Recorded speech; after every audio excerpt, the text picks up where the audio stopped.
Today on Face the Nation, it's beginning to look a lot like Christmas here in Washington as Republicans appear to have the votes to pass a mammoth tax bill this week, giving President Trump his Christmas wish. We have a tremendous spirit for the tax reform.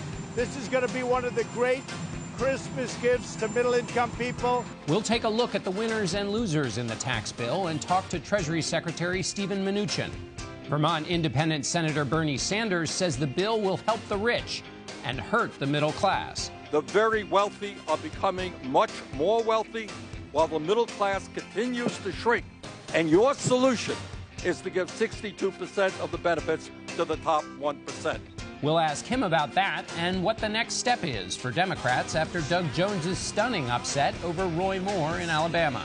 We'll also talk to Oklahoma Republican Senator James Lankford, a member of the Intelligence Committee, which is conducting one of the investigations into possible Trump campaign collusion with the Russians. We'll also have plenty of analysis on all the news of the week and a look ahead to next. Plus, tell you how the tax bill might impact you. It's all ahead on Face the Nation. Good morning and welcome to Face the Nation. I'm John Dickerson. The Republican tax plan is in the home stretch. The final package will be voted on Tuesday in the House and then moves to the Senate. At this point, it looks like Republicans have enough votes to pass it. The $1.5 trillion tax cut plan roughly doubles the standard deduction for both individuals and married couples. It cuts individual tax rates. The top income bracket drops from 39.6% to 37%. The corporate tax rate decreases too. It goes from 35% to 21%. The bill eliminates the Obamacare mandate, with individuals no longer required to purchase health care. It could result in 13 million more people becoming uninsured. The child tax credit is doubled to $2,000. The income level for those qualifying goes up to $500,000, and $1,400 of the credit will be refundable for those whose income is so low that they don't pay income tax. The mortgage interest deduction is capped at $750,000, and the deduction for state and local taxes is shrunk to $10,000. According to the Congressional Budget Office and the Joint Committee on Taxation, it will add $1.6 trillion to the debt. And we begin today with Treasury Secretary Steven Mnuchin. Welcome, Mr. Secretary. Let me ask you a question about priorities in this. Throughout the discussion about this tax bill, it's been clear the corporate rate is going to drop significantly, all the way to 20. It's fixed on 21% at the end. In the end here, for the middle class, they do get a tax cut. But for a president who dedicated his presidency to the forgotten man and who ran as a populist, is the weighting here correct? Absolutely. And first of all, let me just say, this is a historic event. People said we wouldn't get this done. We're on the verge of getting this done. The single biggest change to the tax system ever that President Trump is going to sign this week. And his priority along has been fix a broken system. Over 90% of people will be able to fill out their taxes on a postcard. The corporate tax rate going from the highest in the world at 35% to 21% makes us competitive. And more important, we fix a system where we now tax on U.S.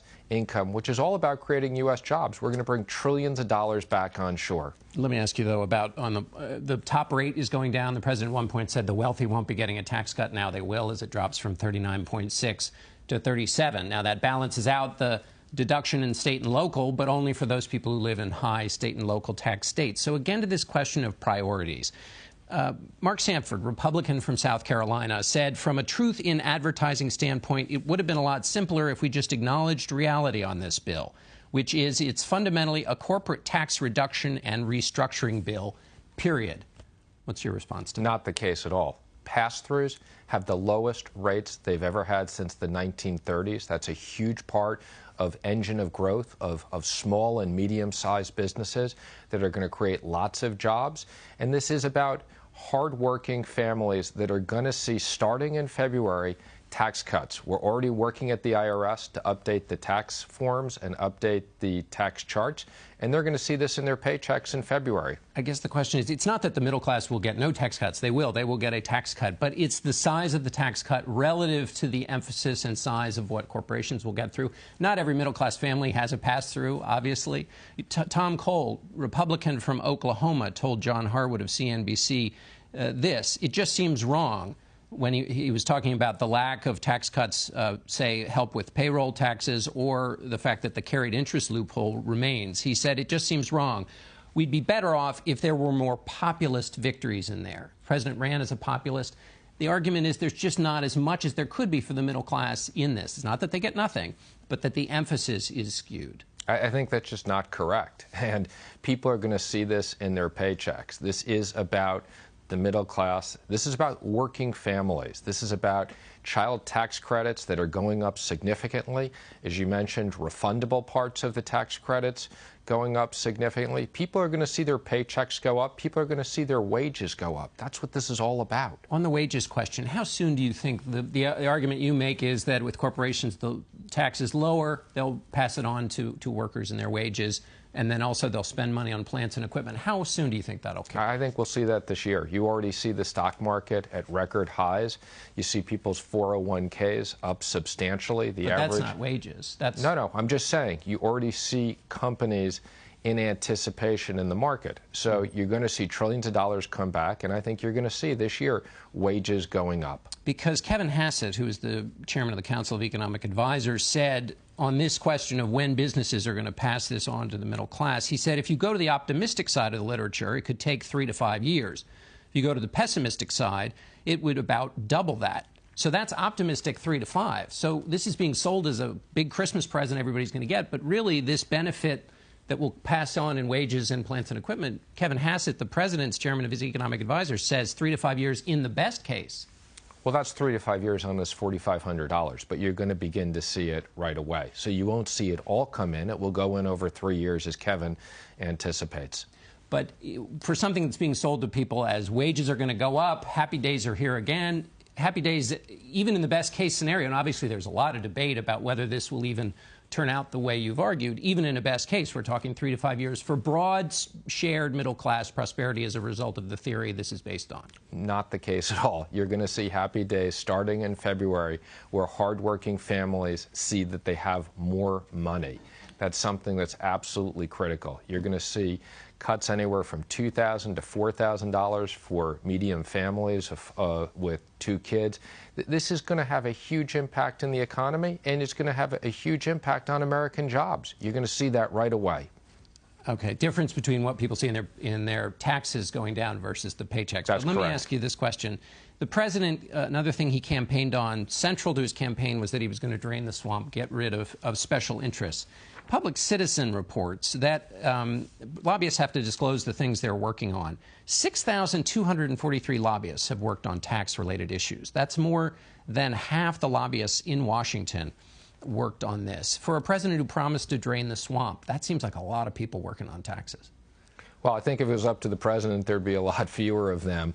I mean, the reason why there's so many people working on it is we've touched almost every single part of the tax code. So have the lobbyists been defeated in this case? Absolutely. And if you look at the massive changes to this, we fixed a broken tax system. That's what this is all about. Tom Cole talks about the carried interest loophole. That was something the president said. That loophole let hedge fund managers get away with murder.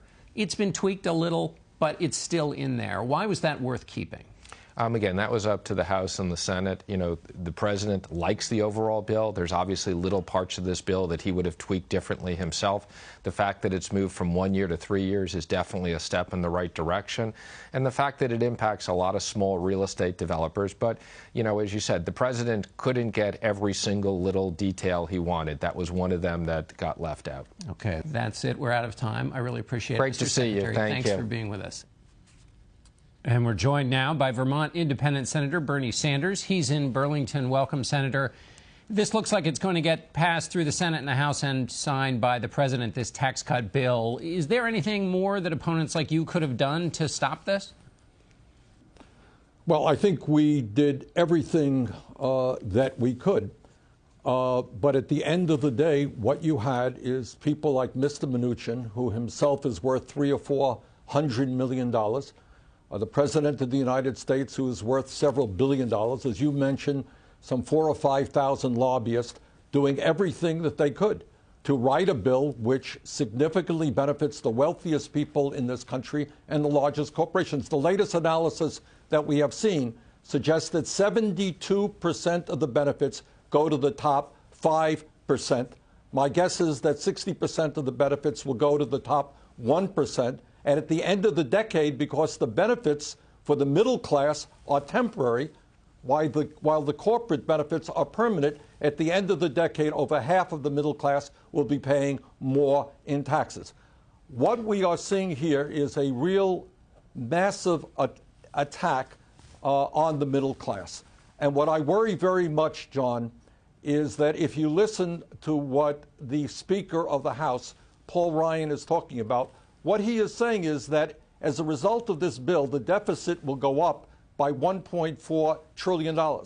And what Ryan, in my view, will come back with are massive cuts to Social Security, Medicare, and Medicaid in order to offset that deficit. So massive tax breaks for the rich, cuts to Social Security. This is a grossly unfair tax bill. I want to get to the entitlements in just a moment, but on that question of the middle class, what the administration says and Republicans say is that, yes, those tax cuts expire for the middle class, but knowing politics as they do, that nobody's going to vote to let them expire, that those will essentially be kept.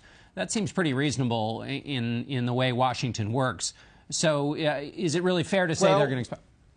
Go ahead. Well, they are. I mean, the way this bill is written is the tax breaks for corporations are now permanent. Why weren't the tax breaks for the middle class made permanent? Because it has to do with the priorities of the folks who wrote that legislation.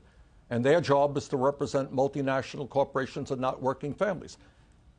That's where we are today. Let me ask you, there's a lot of talk about politics here. If the Democrats take control of the Senate and you caucus with the Democrats, what's the promise to America about what will be done to reverse the state of affairs that you're so unhappy with? Look, at a time of massive income and wealth inequality, where the people on top and large corporations are doing phenomenally well, our job is to pay attention to the needs of working families. We talk about a child care tax credit in this bill. Truth is that depending on where you live in America, good quality child care can cost $12,000, $15,000, $20,000 a year. Our job is to move to universal child care so that every working family in this country knows that their kids have good quality care. Right now, John, this is really quite unbelievable. While the Republicans are spending all of their time providing massive tax breaks to the rich, there has been no discussion, public discussion about the dreamers, the needs of the dreamers. 800,000 young people born and raised in America are going to lose their legal status very shortly. What about the CHIP program? Right, 9 million kids are going to lose their health insurance. Let me get to that in a second. But if Democrats take control, are corporate taxes going up? I think we're going to take a very hard look at this entire tax bill and make it a tax bill that works for the middle class and working families, not for the top 1% and large multinational corporations. But there's no question that in order to achieve all of the things you want, taxes are going to have to go up on corporations. If they're down to 21 as a result of this legislation, you can't find the money anywhere else. Absolutely, yes. So, okay. In my view, absolutely. All right, let's go on to now the budget and spending question. The Republicans, when Democrats have said Medicare is going to have to be cut because of the so-called pay-go rules, what Republicans say is Democrats are going to waive those rules next year, that those pay-go rules are always waived, and so it's kind of a false attack to say that there are going to be automatic cuts for Medicare. Your response? No, it is not a false attack, John. It's simply listening to what the Speaker of the House has said. And what he has said is after they do this tax bill, the next order of business is so-called entitlement reform. And please understand that when Republicans talk about entitlement reform, what they are talking about are massive cuts to Medicare, Medicaid, and Social Security. In the budget that they already passed, they proposed a $1 trillion cut to Medicaid, which would be disastrous for people who have loved ones in nursing homes, for children, and for working families who are on Medicaid. This is what they have already proposed. So they are going to come back, in my view, in order to offset this deficit with terrible cuts to Social Security, Medicare, and Medicaid. So that's slightly different, though, than following through on the restrictions created by PAYGO, which they say you'll waive. But let me ask you this question about the spending bill. Keep the government open. What's your message to Democratic leaders about how and what they should fight for in terms of funding the government? Look, right now, it is no secret that the middle class is hurting. The Republicans have been unable to reauthorize, for example, the Community Health Center program, providing health care to 27 million Americans. The CHIP programs, the Children's Health Insurance Program, they have ignored the fact that for 3 months, the CHIP program for 9 million children in this country has not been funded. We have a crisis in pensions in this country. 1.5 million hardworking people who were promised their pensions are going to see their pensions reduced by 50 or 60%. We have a rural infrastructure crisis where people can't even get broadband. We have 30,000 vacancies in the Veterans Administration that have not been filled. Our job is to take care of the needs of working families and the middle class, not just worry about the 1%. So I believe that as we talk about the new spending bill, those are the issues we must demand that Republicans address. All right, we're out of time, Senator. Thanks so much for being with us, and we'll be back in 1 minute.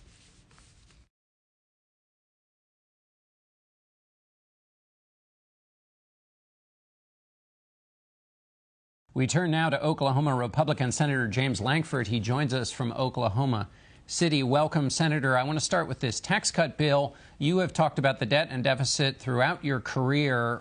All of the independent analysis shows that this tax cut bill will add $1 trillion or more to the debt. Why, then, is this a bill you can support?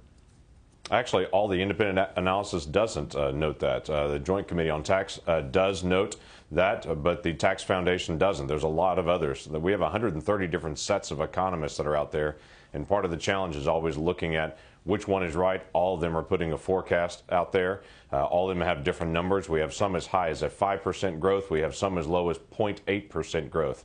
All of them show economic growth. The guess is how much economic growth is in the bill itself. The target of any time you do tax reform is to try to reduce taxes on individuals and on businesses so they have more money to spend. They can spend that money that encourages the economy to grow. We know it will grow. Now the guess is how much. Well, that's right. And the Tax Foundation is still around $500 billion to the debt, and the majority of the independent analysis shows even larger. And that bet you're making, isn't there a big downside risk that you've talked about throughout your career, which is that the negative effects of increased debt kill the growth that you're trying to create? Absolutely. The biggest issue that would have if we have accelerating debt is to have the issue of continual investment from the federal government into more and more interest payments. We have to get the economy growing, though, to actually get on top of this. We have said for years the debt has become so large. The only way to be able to get on top of this debt and deficit is a growing economy and limiting your spending. We've limited spending over the last several years. It's been very small in its growth for spending, but the economy has also been flat the last decade. We've not had a decade like the last decade since the 1940s. So we have got to get the economy growing again. We're not growing again. We never do get on top of the debt and deficit without that. So you're right. This is something that's designed to be able to energize the economy. It should work. A lot of people that we've looked at and examined independently say it will work. And so the focus for us is let's get this economy growing. Well, if that doesn't work, then you'll have compounded problems. And when you talk about spending, based on what you've seen from the way this tax bill is put together, the intellectual rigor, the timing and pacing, do you have confidence that spending reductions can be done in a methodical and sensible way that will actually create good policy, or that will create a rush that might create more problems? No, I don't think it's going to create more problems. This tax bill itself has been over a year in the works. In fact, if you go back to the original draft of it, it was about 3 years ago, coming from the Camp Plan. The House released out their proposal on tax reform in January of this year, the White House early in the summer. This has not been a rushed process. This has literally been 12 months in the making and multiple hearings over the past year, and then leading back to earlier work even that was done several Congresses ago. So I know that the theme of this has been it's been rushed. I think it's because a lot of people haven't started paying attention to the very end, but the process has been long and methodical. Now, the flip side of that's the spending side, because we've got a budget bill to take care of this week as well. I've had great frustration with budget process. The budget process was designed in 1974. It's only worked 4 times. I've been one of several to be able to say over and over again, we have got to fix the way we do budget process. We will never get a hold of our spending until we do. Well, and that's the big question that remains from a process. Let me, though, we've got to switch to talk about the Intelligence Committee and the work you're doing. You've looked at this question of Russian interference in the election. Are the Russians still interfering, and how are we going to protect the next election? Yeah, there's no doubt the Russians not only engaged in our past election, but they're still trying to find ways to be able to do that. We've noted several ways publicly in the last couple of months that they're still engaging in social media, trying to stir up the United States controversies. I compare it to if you've got two kids in a playground that are in a fight, there's always somebody on the edge of the playground screaming, fight, fight, fight, trying to bring a bigger crowd to it. That's what the Russians are really trying to do. They're not starting it. They're just trying to add fuel to the flame anytime.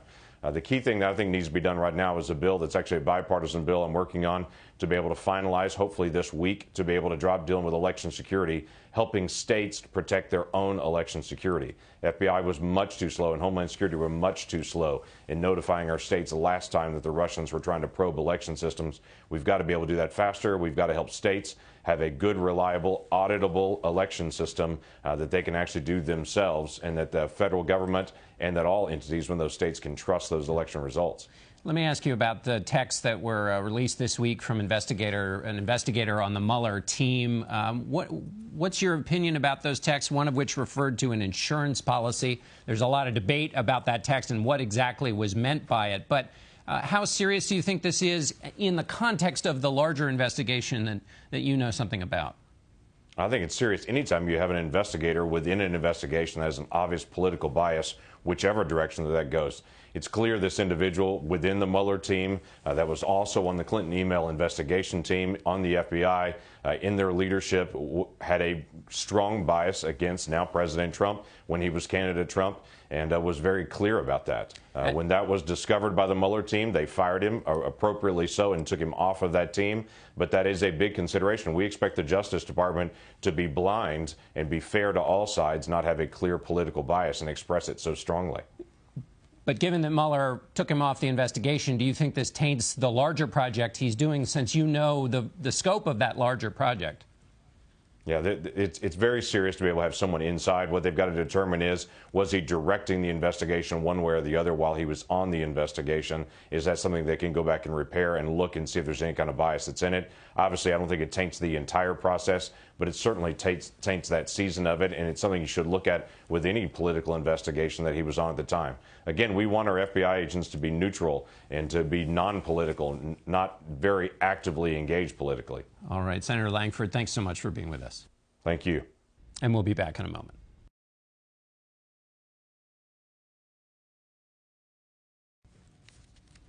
You can keep up with the news of the week by subscribing to the Face the Nation Diary podcast. Find us on Apple Podcasts, Stitcher, or your favorite podcast platform. If you can't watch us live, Face the Nation is now available on CBS All Access, as well as our website, facethenation.com. Plus, we're available on video on demand on your cable system. We'll be right back. Face the Nation is sponsored by FedEx, helping deliver global commerce.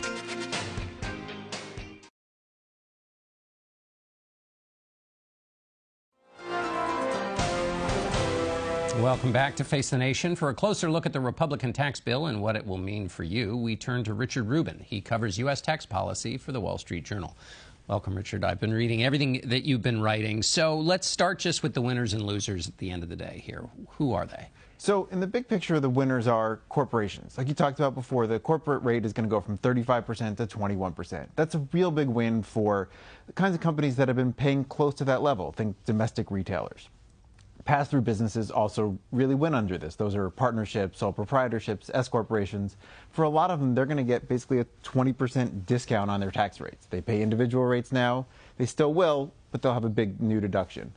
And then as Secretary Mnuchin talked about and Senator Lankford talked about, middle-class households, especially households with children, will have tax cuts. They'll see those in paychecks in February. They'll see those on the tax returns they file in April of 2019.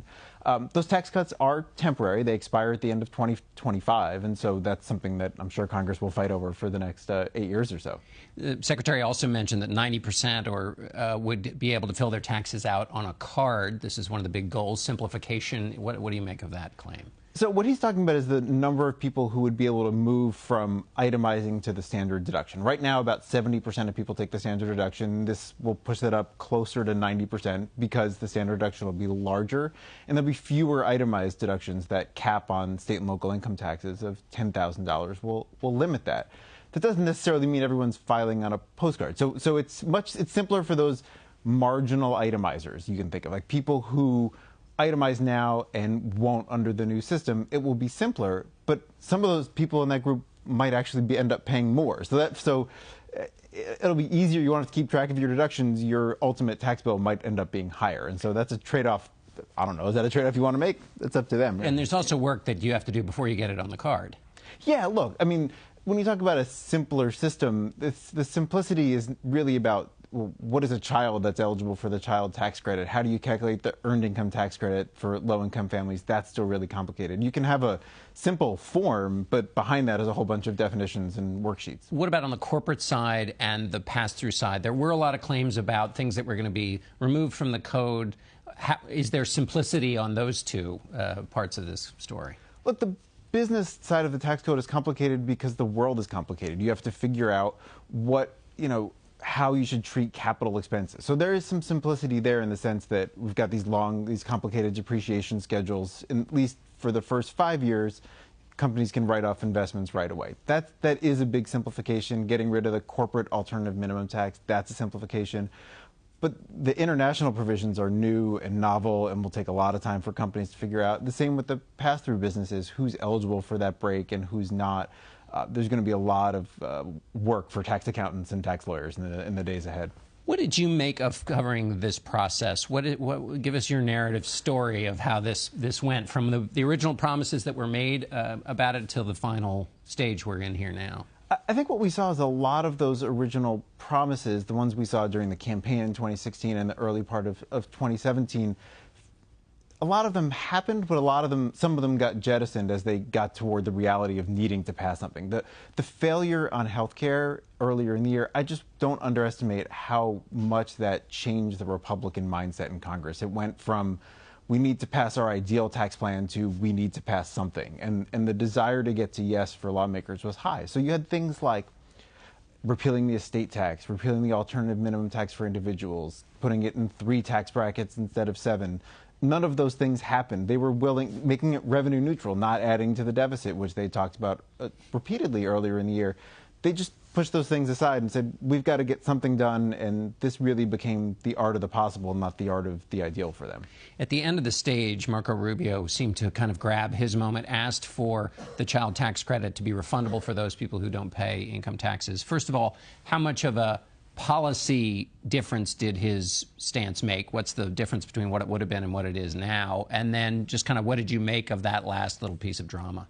So what they did on policy is the proposal in the Senate was to allow the child tax credit for 17-year-olds. Right now it's capped for 16-year-olds. And so they kept the current law version of that and then expanded how much would be refundable for not the very lowest income families, but lower middle income families. So you can think of what Rubio did as taking billions of dollars from all 17-year-olds and directing them to a lot of lower middle income households. You can judge the merits of that however you want.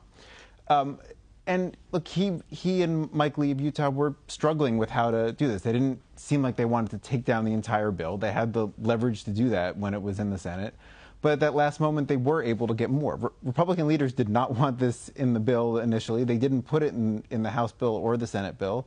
And so that was a change that they were able to get at the end as part of getting everybody on board. And another person who got on board was Senator Corker of Tennessee, who voted against the Senate bill because of the effect on the deficit and debt. Well, why did he change at the end? He basically, his statement basically said, well, I looked at it again and I talked to people and I heard from constituents and maybe it'll add to the deficit, but it's worth the risk. And that's, which is in some ways sums up what we're just talking about, that Republicans really got to a point, even the Republican who said he was opposed to it now is voting for it because they are just really eager to have some sort of accomplishment, something they can point to going into 2018 and the midterm elections, even though this bill is unpopular with the public. Final question is on the lobbyists. The Secretary of Treasury said this was a defeat for the lobbyists. How did you see their role in this, and whether they're? I mean, obviously there are over 6,000 of them, so they got varied interests. But since it was such a central and important part of the campaign, getting special interests out of the process, how do you evaluate that here? So there's some special interests who lost. Home builders and realtors really fought and charities fought against that bigger standard deduction because it makes the incentive to itemize the incentive for mortgage interest and charitable contributions smaller. And so they're not happy with the end product. So those lobbyists aren't happy. The corporate lobbyists who have been pushing for a much lower corporate tax rate for many years, for a territorial system on foreign income that lets it be easier for U.S. companies to earn profits abroad and bring them home, they're really happy. This is what they've been pushing for a long time, and they had this magic lineup of Republicans controlling Congress and the White House to get it done. All right, Richard Rubin, thanks so much for being with us. And we'll be right back with our political panel.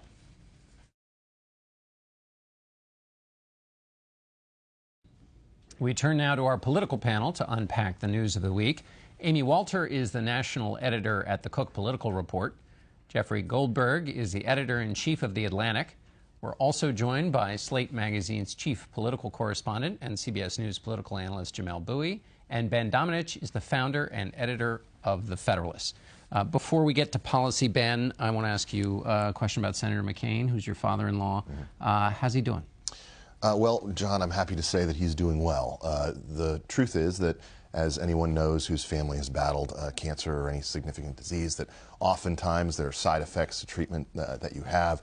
The senator's been through a round of chemo, and he went and was hospitalized this week at Walter Reed. Our thanks to the doctors at NIH and Walter Reed who've been treating him. He is doing well. He is in good spirits, and he's looking forward to heading back home to Arizona for the holidays. Our thanks to everyone who has been sending thoughts and prayers to the senator this week. We greatly appreciate it, and he remains one of the toughest men on the face of the earth, as you know. That we know. So we'll send him again. Our thoughts and prayers to him and to the whole family. Thank you. So thank you. All right. So now to this week, let's start with the tax bill. Jeffrey, it's going to pass. It's going to get signed by the president unless something really crazy happens. So, which is not impossible in this America. But right. You're right. It's going to probably pass. That's right. And so give us your sense of that, what that means. Well, I mean, I think in a broadest political sense, I think that this takes Donald Trump's pretty bad year and might move it into the not bad category in the following sense. He started his term, his first year, with a Supreme Court victory. He might end it with a tax cut victory, a tax plan victory. It's a legislative victory. It might not be popular with a broad swath of Americans, but it counts as a victory. ISIS, by the way, is on its back foot in Iraq and Syria. If we didn't have all of the noise and craziness, the Russia investigation, the early morning tweeting, all of the race baiting and everything else that's been going on, you would look at this year and say, you know what, not the worst year for a first-year president. It's very interesting to think about it in those terms. Yeah, and especially on the economy, which is the economy is doing very well. People are feeling better about it. The Secretary of the Treasury came on and talked about people's 401ks improving. All of that is true, and yet none of that is translating the way it normally translates to a president, which is if the economy is doing well, usually the party in power, their approval ratings do well. And so figuring out where that all stands, as Jeffrey pointed out, is really about the fact that are voters right now going to focus on the economy that they feel is doing better, or they personally are doing better, or are they focusing on the things about the president, his temperament, his behavior that they don't like? Right now they're focusing, politically at least, much more on what they don't like about the president than what they do like about the economy. It is fascinating to watch the president who ran against Wall Street in part talking about the health of the stock market. Jamelle, the polling for this tax bill is not good. Does Senator McConnell's argument is it's going to get better once people start feeling this tax cut. Do you buy that argument? I'm not sure that I do. That reminds me quite a bit of the Democratic Party's argument in the run-up to the passing the Affordable Care Act, that once voters understood the benefits they got, they would like the bill. And as it turned out, it took a good 3 or 4 or 5 years before the public was ever positive about that law. And they largely became positive about that law because of the prospect of losing that law and losing specifically the Medicaid expansion. And for although the Republican tax bill does deliver some benefits, it doesn't deliver anything as concrete as something like the Medicaid expansion did that might create that same kind of bond with voters. And if you look at polling so far, even suburban voters, the kinds of people who you think would support this kind of tax policy, are skeptical about it. So I'm not sure. I appreciate Senator McConnell's optimism, but I'm not sure it's going to actually play out that way. Ben, let me get your thoughts more generally, but also kind of playing off of what Jamel was saying. Senator Sanders just said that basically his message is corporate taxes are going up if Democrats get in control. How do you think that plays in this context? I think Republicans are actually going to be very confident running on this measure as sort of their key signature legislative success in 2018. I think that you will see a tick up in terms of people's attitude towards it once they actually see their paychecks go up. One of the things about this in terms of how unpopular it is that when you simply get past the initial numbers, it's that people think that they're not going to benefit from it, that they're not going to see a benefit, that their taxes are actually going to go up and not down. I think that when people see their paychecks actually have more money in them, they're going to have a more positive attitude towards it. But the simple fact is that Republicans want to be talking about this. Democrats are going to be talking about getting rid of this president and his unpopular policies. They're going to be so many different Democrats and frankly, base forces who are pushing Democrats towards turning this into an impeachment election where they are going to be getting this president out of office. And I think it's actually going to be difficult because the Democratic leadership would much prefer to be talking about, well, look at what he just gave to corporations and things along those lines. Nancy Pelosi's lines about this being an apocalyptic, end of the world sort of tax scenario, I think are something that would actually cater to what they would like to be talking about. Instead, the base of the Democratic Party is going to drive this into a much more, I think, significant and extreme direction. It does just seem, though, that the Republicans have a hard lift here, which is it is impossible not to say that the greatest beneficiary in this plan, the corporations. Yes. If you believe the corporations are people, then people are benefiting. If you don't, the Democrats have a very potent weapon, and I don't know. I mean, it will take time to get people around to this, but I don't know if you can ever get around to this because that is the top line observation. And just to Amy's point from earlier, all of this is interacting in an environment where voters are quite angry at the president's behavior. So even if there are material benefits from the tax bill, there's no guarantee that will interact with voter attitudes in a way to produce a political benefit for the Republican Party. And Amy, what about the Democrats seizing this moment, the ability, obviously, that they haven't been able to stop it through Congress, but as a political matter, to Ben's point, I mean, this used to be the bread and butter of the Democratic Party, how to talk to working people. Right. They've got some ammunition they could use here. What's your assessment on their ability to actually use it to make a case to people who already they've talked to, about income inequality over all these years? Right. The best thing that Democrats have going for them right now is that they're not in the White House. And they are the party of the opposition. It's so much easier to be the party of opposition than to be the party actually making policy. And what we've found, especially in these midterm or early midterm elections and special elections, is that what the party has struggled with for the last 8 years in the era of Obama was getting their base, that Obama electorate, excited and energized. Voters of color and younger voters. They couldn't do it when Obama was in the White House. Hillary Clinton couldn't do it. You know who's turning out the Obama coalition? Donald Trump. Donald Trump personally is a great motivator. And to the point about whether they can talk about these issues, I think I think we're going to see this over and over again. The point you made about thousands of lobbyists worked on this bill, tax cuts for corporate America, whether people are feeling it or not, I think becomes less important than the overall argument that this president and Republicans said they were going to help the working people. This is really the same old helping corporations. And again, if the issue was, do I feel it in my paycheck, the biggest group of people that are souring on the president live in suburban America. Their 401ks are doing great right now. Right. So if it were really just about the economy, they would be on board. The biggest question heading into 2018, I think, is whether there is a learning curve in the White House. Yes. If he comes out of this realizing, wait, I got an actual traditional political Republican victory and learns to get out of his own way in 2018, then he's doing pretty well heading into the midterms. But this is Donald Trump we're talking about, so there's no guarantee that there's a learning curve and that he'll return to form, even with proof that behaving in a traditional way actually has benefit. And you saw that in Alabama, in the sense that you have, to Amy's point, a candidate in Doug Jones who achieves more than 90% of what Hillary Clinton achieved in Alabama, and a candidate in Roy Moore who got less than 50% of what Donald Trump achieved. The truth is that Trump, since he got into the White House, has effectively been offering his voters circuses without the bread.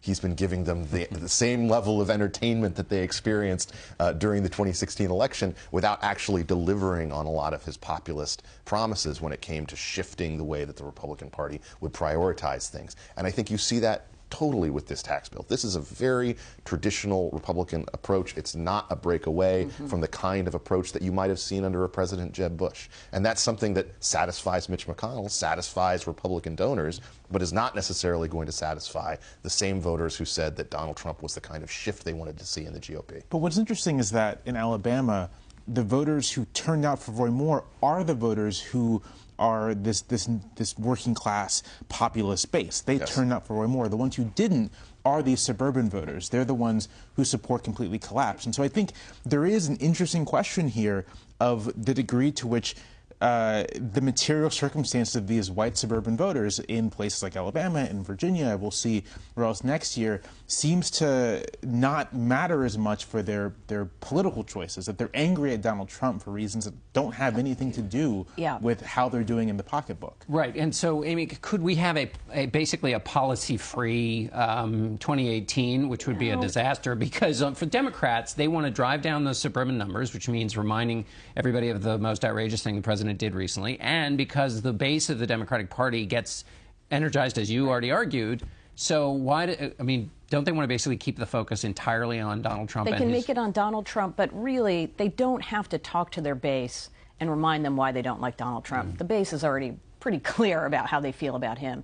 But it's making the case that the policies that the administration, that Republicans in Congress have passed have been out of step with whatever they want, however they want to address it, whether it's the focus on corporate tax cuts, whether it's on the administration and the changes that have been made on issues like the environment, labor standards, et cetera. You can kind of go down the list. It's been conservatives should be happy. They've gotten a great agenda through, conservative judges getting through, regulatory reform, rolling back a lot of Obama-era regulatory reform is the revolution here. Nobody's talking about because of the circuses, but they're moving their agenda in a big way. The one thing I do also want to say is that the focus so much for the president, we saw a story today that the president's going to go out and do more of these rallies in 2018.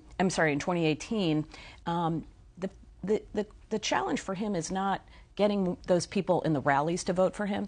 The challenge is to get the people who never showed up at the rallies but ultimately voted for him to continue to vote for him. Those people who were reluctant Trump voters, they didn't necessarily like him in 2016, but they disliked Hillary Clinton more. They thought he was the change candidate. She was the status quo. Those are the folks that are sour and souring on the president. So the number of rallies he does and keeping that base energized isn't the challenge. The challenge, to Jeffrey's point, is going back to those people who were reluctant Trump supporters, but who want to see progress made without all the other drama. The people Jamel said were souring in Alabama. Ben, a Republican I talked to this week in assessing Alabama, said, we don't think we're going to have anybody who has been credibly accused of, sexual assault on a child in any other Republican race.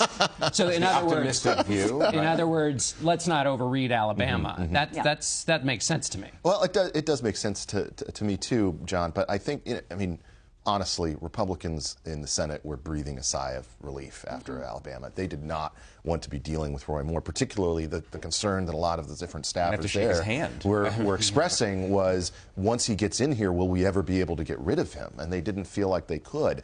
But the situation, I think, here is one that deserves a little bit more attention than just, we're not going to nominate someone like that in another race, because there was a series of decisions that were made by a number of different Republican politicians along the way that led to Roy Moore. Mitch McConnell has been of the belief for a long time now that there are two kinds of politicians. There are politicians he likes, and there are politicians who will lose. This ignores the third kind, which is politicians he doesn't like who could win. The fact is that if McConnell had not parachuted in millions of dollars to nuke Mo Brooks, a conservative in the primary, that he very well could have been the nominee in this situation and might be a senator today. Now, he has his own health issues, of course, but I think this is one of those things where McConnell needs to look hard at sort of the challenges that are going to be at the fore in a lot of these different primaries, where he may need to make a choice about, do I have kind of a winnable candidate who's a conservative, or do I have someone who can't? Okay, we're going to have to end it there, and we'll be right back in a moment.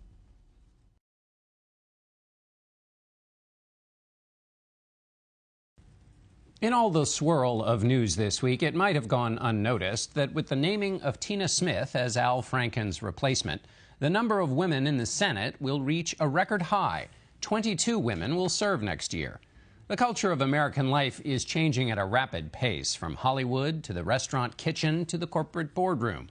Politics takes a while to catch up, but change is taking place there too. Roy Moore lost in Alabama, and there have been other ripples. Change will continue. So far, there are 374 women potentially running for the House in next year's election. 305 are Democrats, 69 Republicans. And so far, there are 42 women exploring a Senate run, 28 Democrats and 14 Republicans, according to the Rutgers University Center for American Women and Politics. That's 4 times as many women challenging House incumbents this time compared to the same period in 2015, and 10 times the number of women challenging incumbent senators compared to 2012 and 2014, and we're just under 11 months from Election Day. The door is closing on the era that protected powerful men in Washington, and based on these numbers, it appears another door is opening. We'll be right back.